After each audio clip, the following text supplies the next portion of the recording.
You know, it's almost impossible not to focus on the news today. Over the weekend, the earthquake in Japan, the tsunami, the complications at nuclear power facilities, not to mention Libya and the problems that are occurring in the Middle East. And the market reflects that. Today, starting down over 150 points and proceeding ever downward. Although who knows where it'll close? I certainly don't. But it's just a blip. A bad blip to be sure. And in no way am I making light of what happened in Japan. Our hearts and prayers should go to those that have suffered through enormous natural disaster. Well, except for the nuclear part, that may be our fault. But focusing on those things is not healthy. The whole purpose of my book, Investophobia, Overcome Your Deepest Investment Fears, is not to show some investment strategy or product or solution to what obviously is a relatively unimportant thing, money. I say obviously unimportant because you can't help, when you look at Japan, to think about your life and the lives of your loved ones and how the people over there must feel right now. Money fears are completely unnecessary. 18 of them add up to investophobia. I had planned on a series of 18 3-minute videos focusing on each fear. Brilliant. Why would anyone want to focus on fear, and why would I want you to? The whole point is to identify your fears and move past them. And that can be done. My book starts with my fear of flying, the 6 weeks leading up to the trip to Italy. Waking up every night, terrified. You know, it's not known by all, but if you go to the facility in an airplane, when you push the handle, you do know that you're going to fall out of the plane. No, I'm serious. Well, I was then.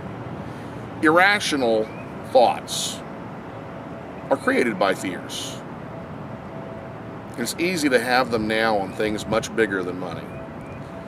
But like my trip to Italy, which incidentally turned out to be 10 of the most boring hours I've ever spent in my entire life, while the captain and crew took care of the details. Those fears are not necessary. If something had happened, heaven forbid, on that flight, wouldn't you rather be the guy 2 or 3 rows in front of me just having a ball? We should pray and offer our support to those in need, whether it's in Japan or down the street. But we should set an example by focusing on living our lives in a way that brings not only ourselves but our loved ones happiness. It's hard to believe, particularly today, but life should be fun. And you should be able to invest, even in markets like this one, without fear. And you know, the funny thing is, markets like this one have occurred numerous times, but they've recovered. Wouldn't you like to have fun while it's recovering? Wouldn't you like to invest as it gets cheaper rather than waiting for it to be more expensive?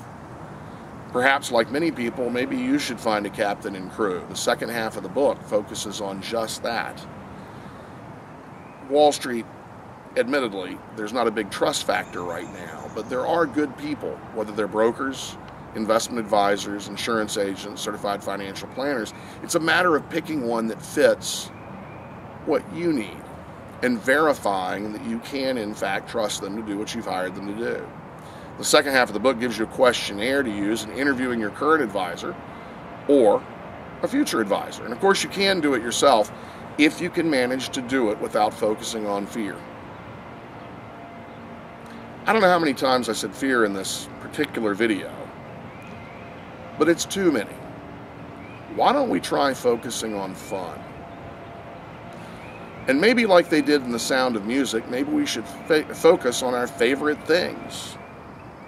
I don't know about you, but personally, raindrops on roses and whiskers on kittens. Or authors. Maybe that's a better place for us to put our focus. Maybe we should smile. Maybe we should look to the future. Our only power to change things is now, and it's important that we do what we can. But it's also important that at the end of the day, we can smile and look back and say, it was a good day. Go make your day better than the last. And have a good week. I look forward to seeing you again soon.